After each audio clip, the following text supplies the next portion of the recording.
Yeah, I have it? Okay. Hi. I want to begin by thanking you for the introduction and being able to speak to you all tonight. Hi. So I want to start by just some thank yous. And also, I want to thank all of you for coming. I think the turnout is great. I hope it indicates that there's some interest in this topic. So by way of introduction, I am an American artist that is usually residing in Berlin. And I live there together with my husband and young son, who are here with me in Vienna right now.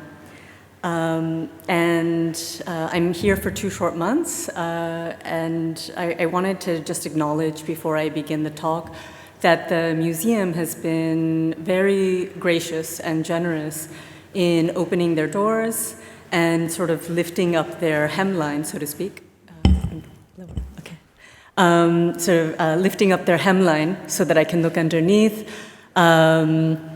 And they've given me time, space, and resources to reflect, and all of this with the goal that my potentially critical response to their history and collection will take the form of new artwork that would be exhibited in 2017 when the museum reopens. So I want to acknowledge that. Also, I wanted to thank Doris for her tireless efforts towards making me and my family welcome in Vienna. And lastly, I want to thank my husband, Sergei Spichinsky, who is here, because he's been caring for our young son so that I can actually do this work at the museum. And it's a work that's in our culture and society is not often acknowledged or valued. So thank you. And so maybe we can dim the lights more. Is it possible to? Or it's okay. Okay, then it's fine. So my work at the museum and my talk is referring to a recent paper that Donna Haraway, professor of feminism and technoscience, recently posed. And her question that she posed was, what is it to write and think and act in a time of exterminations and extinctions? Her follow-up question was, and what is the work of recuperation? And then her reply was, staying with trouble. This phrase, staying with trouble, to me seems like a very good and apt motto for an ethnographic museum that is in the process of trying to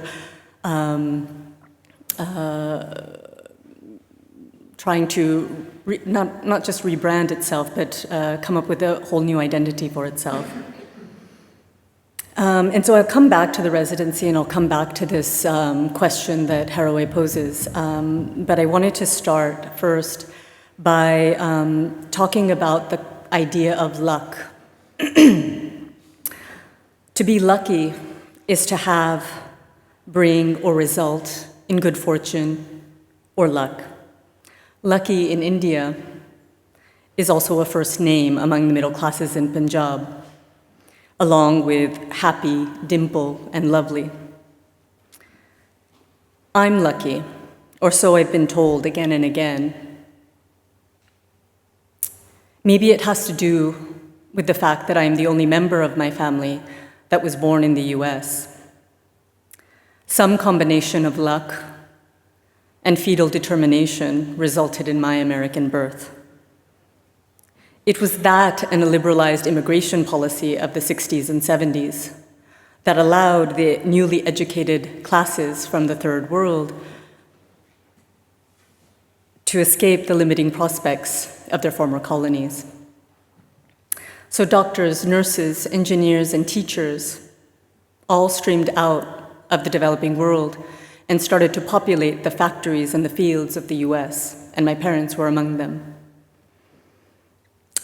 I think about my family having a legal route into the US, but that not lessening the trauma of their journey. I think about the desperation my mother faced when an unplanned pregnancy threatened the necessary paperwork for her departure. After her abortion, and shortly before she boarded a plane for California, via Hawaii, I was conceived. Was it luck? I think about the kinds of decisions my mother had to face, and I'm aware of the heavy mark my family bears from the process of migration. But I can scarcely imagine living indefinitely in transit between borders without adequate food or shelter, no guarantee of a future, and facing a hostile and quickly closing Europe. Is it luck that I was born on the right side of a border?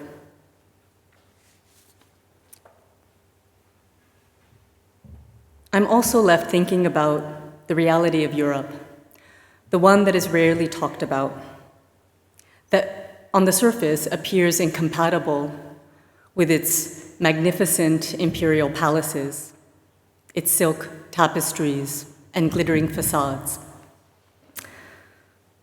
It's a Europe in its modern form, which exists only because of its siphon-like strangulation of the non-European world, its people, resources, and animals, much like a cannibal would suck the marrow from a bone. Europe has littered the road with carcasses, but miraculously, the half-eaten and near-dead scrape their way out of American and European bombing campaigns with an intact sense of hope that Europe and the West can still be home. There's a knock at the door asking for help, but is it a case of Stockholm Syndrome? The victim continues to identify with the aggressor. When I read the signs sprayed onto buildings around Vienna, "Refugees go home," I wonder, what is this home the sign refers to? What's happened there that has made so many millions flee and leave everything and everyone they know behind, just to have the chance to be treated as less than human in a foreign place?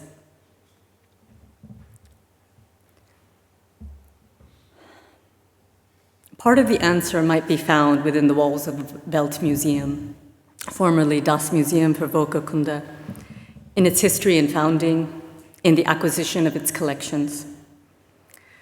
The answers can also be found in the disciplines of anthropology and ethnography themselves, disciplines founded here in Europe.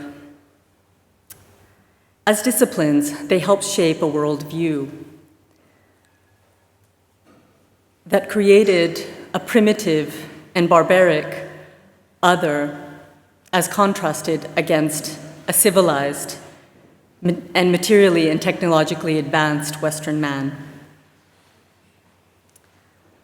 And this is something that museums, through their unique capacity to isolate and detach all external context from whatever it is that they're displaying, has helped further. And it's this very view that continues to mark our contemporary world and shape how we look at each other.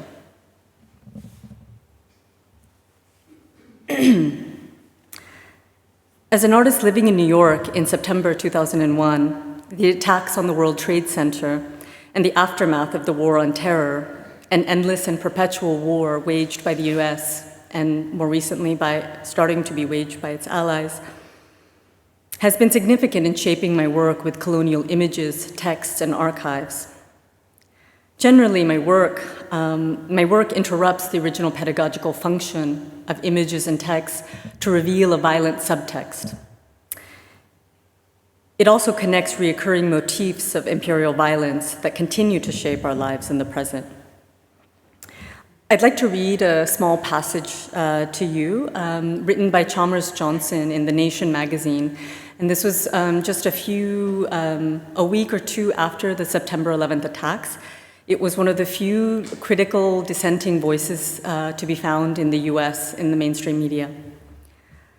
He writes, "Terrorism, by definition, strikes at the innocent in order to draw attention to the sins of the invulnerable. The US deploys such overwhelming military force globally that for the militarized opponents, only an asymmetric strategy, in the jargon of the Pentagon, has any chance of success. When it does succeed, as it spectacularly did on September 11th, it renders our massive military machine worthless.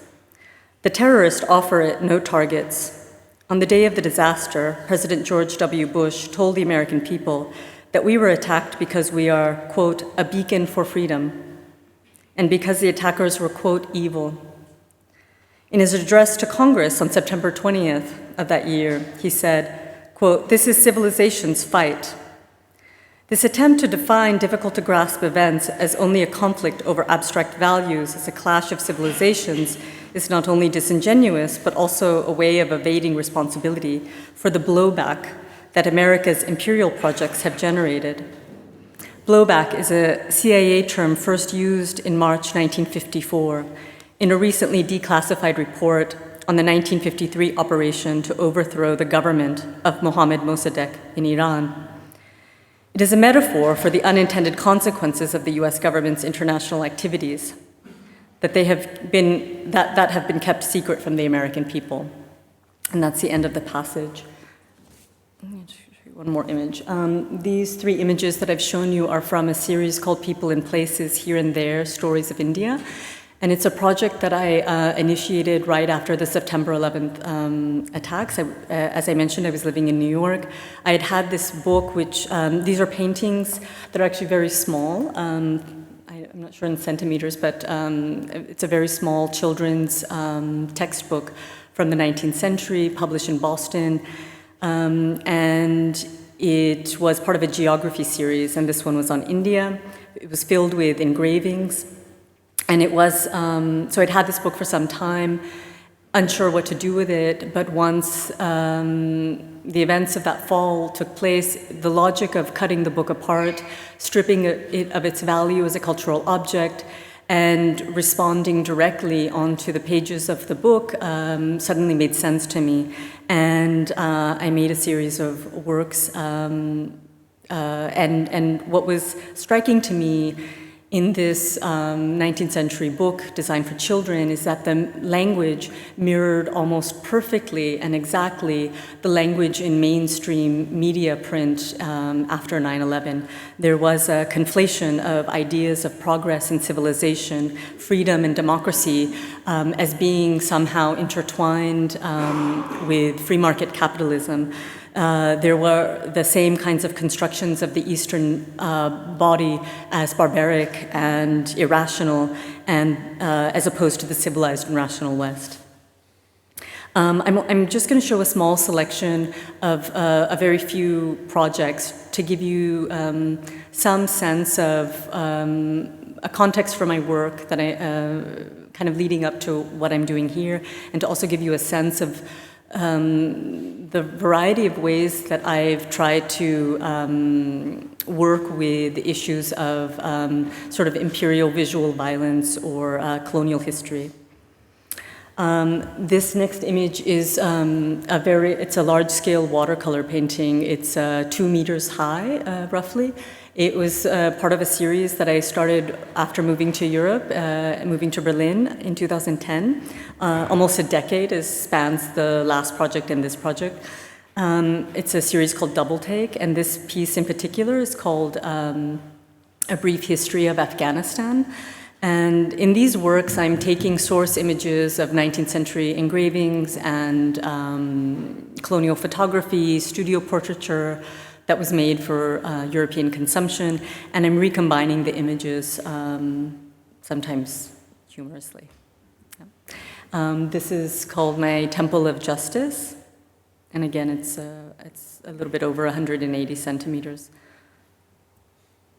Alice in Wonderland. And in these works, I'm trying. I think in these works, I'm sort of playing with these older sources so that to try and talk about the representation of war and bodily violence. This is from the same series, but it's actually an enlarged reproduction of an engraving that I found in a 19th century British newspaper called the London Graphic. And the engraving is of a battle scene in Afghanistan in the 19th century. I think the caption reads something like the fanatical Ghazis meeting the Royal Irish in Kutkai. And so I had the engraving reproduced. This is about 1.5 meters wide and 1 meter high, and then painted directly on top of it. And this is called Shadow of the Future, which is in reference to Condoleezza Rice's testimony to Congress when being asked why the US went to war in Iraq when they knew there were no weapons of mass destruction. Her response was to say that they were aware of the shadow of the future. This is also from the same British newspaper, but it's a pear soap advertising.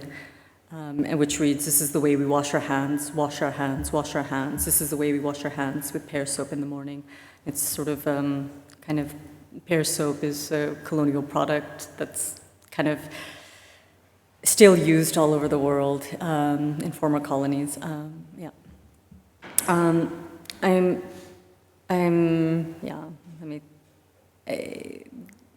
going to switch now to, this is a project that is called Did You Kiss the Dead Body? And it is a project that I began in 2009, and I've been working with off and on over the years. It is, it kind of doesn't have an end for me, but it is a set of drawings that I've made directly onto US military autopsy reports. They are autopsy reports of Iraqi and Afghan men who have died in military custody, or have been killed, rather, in military custody. And these reports were first made public through litigation by the American Civil Liberties Union in 2004-05. And that's about the time that I became aware of them, but it took another 4 years for me to be able to both emotionally and physically be able to deal with the material.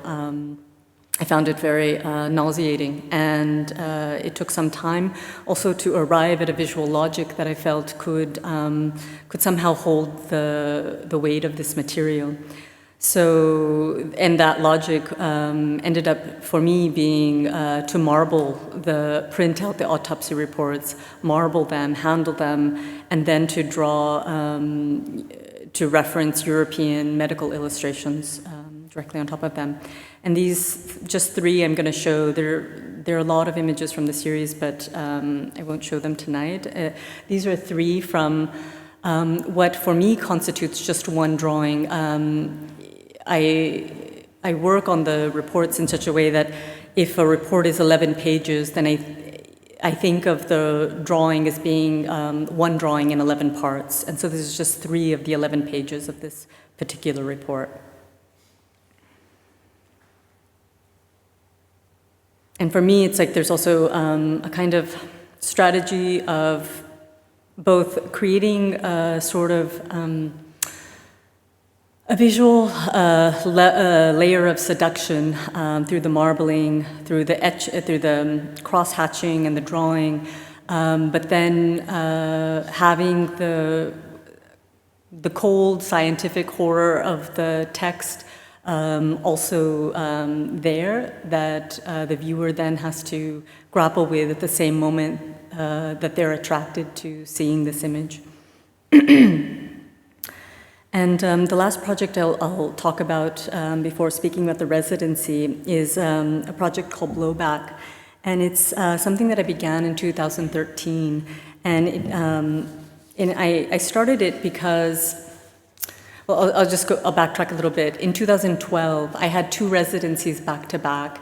And one was a residency at the American Civil Liberties Union, so the legal organization in the US that had litigated these reports. And a foundation and I sort of kind of worked together to sort of create a residency for me to be there and reflect on the legal implications of these documents for 2 months. And right after this, I flew to Amsterdam to start a residency that was through the Goethe Institute, where I was, unlike here, I was a bit of an outsider. I was kind of going to the library of the Tropenmuseum and looking at their library collections, but also accessing what I could of their photo archive.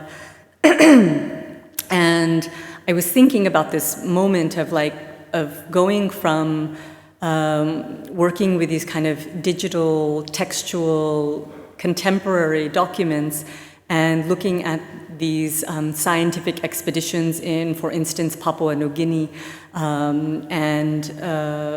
For me, there was an inescapable link between the two, both being kinds of colonial archives.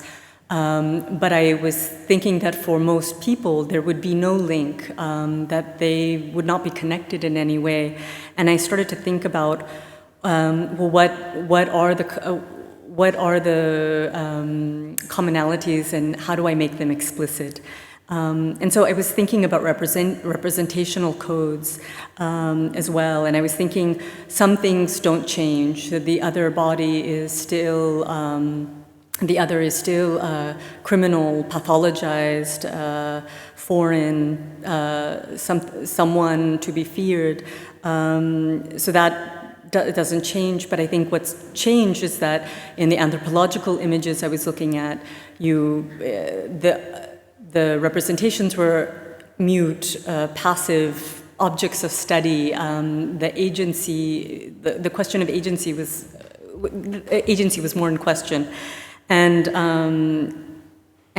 then I was thinking about the fact that since moving to Europe, my experience of white Europe is that there is an unspoken fear of black and brown bodies. And so for me, I wanted to kind of exaggerate this sense, this feeling, this experience I was having as well. And so part of the way I wanted to exaggerate that or turn it up several notches was to kind of think then about the terrorist body, what's feared the most right now, and how it's this. The object of study is no longer in the photograph, but lives among us. It is this kind of idea, and then how does this construction of terrorism? What does that look like? And then I started to kind of try to think if it was productive to put these into the same frame. And this is an image. This is a sculpture, actually, a painted sculpture on wood that fits together in 7 parts. It's called Vitruvian Man, or How I Learned to Love the Bomb. And this is, I guess it would be somewhere between 1.5 meters and 2 meters high. And these were actually shown, well, this one perhaps not, but this one for sure, I think was shown here in Vienna at the 21 House last year. This is also a sculpture, but in one piece, and it's just woman with grenades. This is a life-size scaled pencil drawing and acrylic painting on canvas. I don't have a good title for it. It's Man with Grenade Launcher. And this is the last image I'm going to show you of kind of my past projects. And this is just something I titled Insurgent, and it's also, it's roughly torso-sized, and it's pencil and acrylic.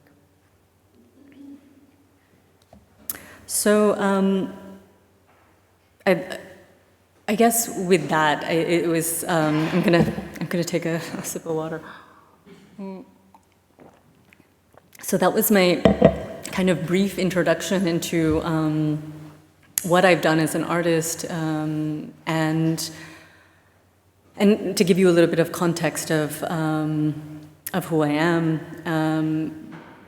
Now I'd like to switch gears a little bit and talk more about the residency and what I'm doing here. This is just an image of, I'll leave this up for a little bit. It's an image of my desk in my office where I'm working. And so, returning to this question that Haraway posed, so what is it to write and think and act in a time of extermination and extinction? And what's the work of recuperation? In my proposal, this is something that I wrote. So in my estimation, an ethnographic museum like the Weltmuseum Wien is at the heart of being able to answer this profound query. In many ways, the ethnographic museum can be seen as an instrument of imperial violence par excellence. The seeds of everything from catastrophic environmental collapse, mass extinction of species, the exponential growth of war refugees, the specter of terrorism, can all be found within the Weltmuseum Wien. And so, since I've been there, I've been dividing my time roughly in two parts between research and the production of new work. And while I've been there, I've mainly been working on a travel diary, which is modeled in the form of a kind of 19th century colonial travel diary. It has drawings, sort of sketches, handwritten texts, and observations. I'm just showing this because it's just one of the things that I found particularly funny and absurd when I first got there, as a kind of area of specialty that exists within the museum, and Axel also finds this absurd. I don't know if he's here, but I just found his title probably the most absurd out of any title at the museum. Anyway, and so this is a view of one of the cellars where the collections are stored. It's the less scientific-looking cellar. It's the more atmospheric and eerie one, which is probably why I chose it. It also looks to me like what I would imagine a dungeon to look like, and then I remember it is the palace. So maybe that is its past life. This is just an image taken in the library, but a close-up of some of the titles that for me sums up the kind of worldview of an institution, like an ethnographic museum. And I'll just mention that the library is open to the public, which is pretty great, so all of you can access it too. And so the next images I'm going to show, and I'll talk a little bit about facts related to them, are just from the travel diary. Some notations and images. We gave them back their ancestors. They were very happy. Oh, that was last year. Ba-dum-bum. Okay. Yeah. And this is an image of a drawing by Otto Finch, who was a German ethnographer, naturalist, and colonial explorer. He is, I guess, also known to have tried to take credit for. He named a few birds, and so there are some birds that are named after him. But he also tried to take credit for birds that were already named. And so the next image is my interpretation, a revision of his drawing. And something I'll just say, that he made a lot of drawings of people and objects, and his drawings of objects are quite refined and beautiful, but his drawings of people have a kind of naive and folk quality to them, but they're very funny to me, and so I thought it was like a ready language that I might play with in the future. Yeah. Okay, so this is an example of something that I've been kind of playing with. So A represents something you can find on the website of the museum. So the Weltmuseum Wien, the Weltmuseum Wien is a meeting place for peoples and cultures and an institution where respect and interest in cultural diversity are promoted. B represents my answer. If you let me dig up your grandmother and put her on display, then we can be friends. I'm glad you're laughing. And you might laugh after this story. This is Fritz Roch.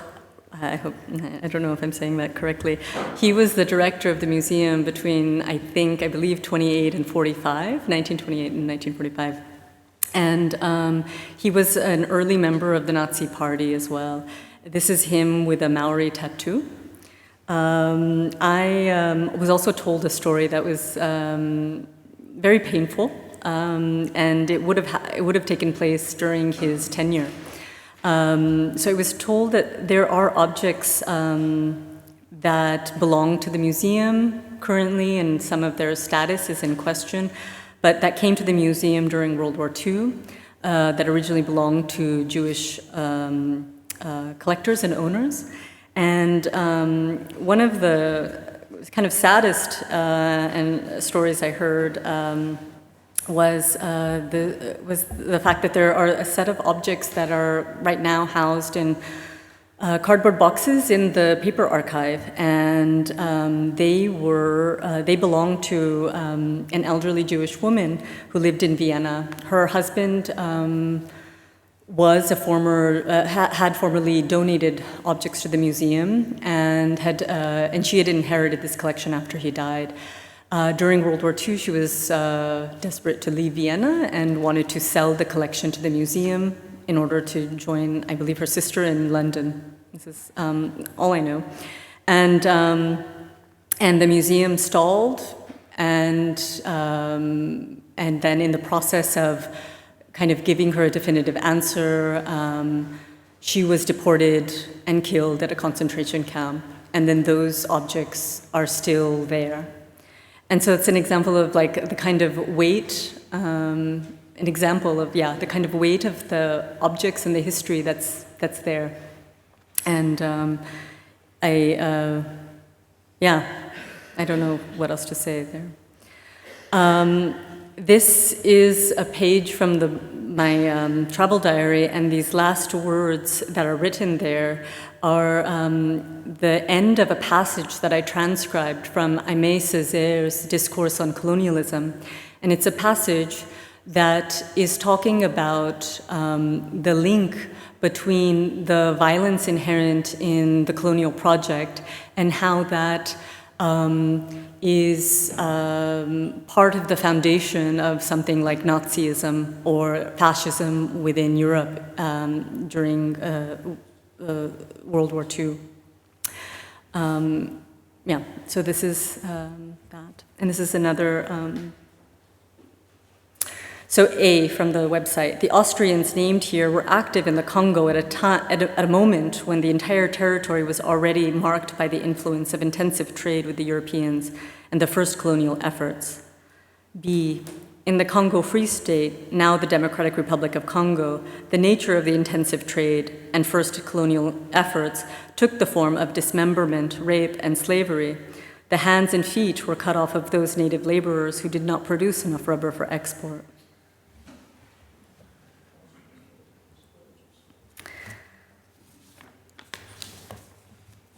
This is a small watercolor painting that I've been working on, and it combines the body of Franz Ferdinand with the portrait of one of the men pictured in the photographic archive at the museum.